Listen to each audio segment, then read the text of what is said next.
વડોદરા શહેરના રોયલ મેળામાં બનેલ દુર્ઘટના મામલે પોલીસે મેળાના મેનેજર, સંચાલક અને રાઇડ ઓપરેટરની ધરપકડ કરી આગળની તપાસ હાથ ધરી છે।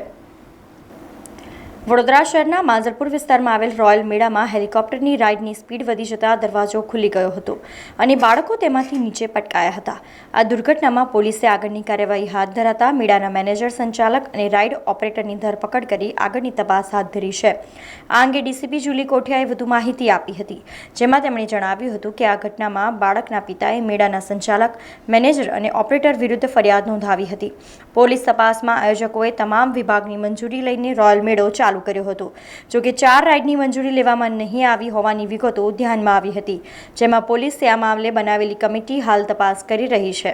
સાથે જ રાઇડ ઓપરેટર યુનુસ મોહમ્મદ, સંચાલક નિલેશ તોરખિયા અને મેનેજર હેમરાજ મોરીની ધરપકડ કરવામાં આવી છે। કાલે રાવપુરા પોલીસ સ્ટેશન વિસ્તારની અંદર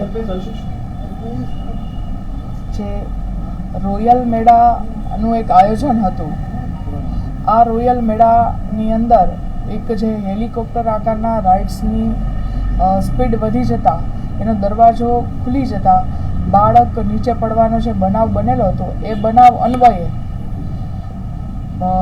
બાળક જે પડી ગયું છે એના ફાધરે ફરિયાદ આપતા એ ફરિયાદ આધારે મેળાના સંચાલક, મેળાના મેનેજર અને આ જે ઓપરેટર જેની નિષ્કાળજીની ધ્યાને આવેલ છે તેમને પોલીસ સ્ટેશને લાવવામાં આવેલ છે અને હાલ ત્યાં જે કમિટી છે એનું રિવ્યૂનું કામ ચાલુ છે। તમામ વિરુદ્ધ કાયદેસરની કાર્યવાહી કરવામાં આવશે।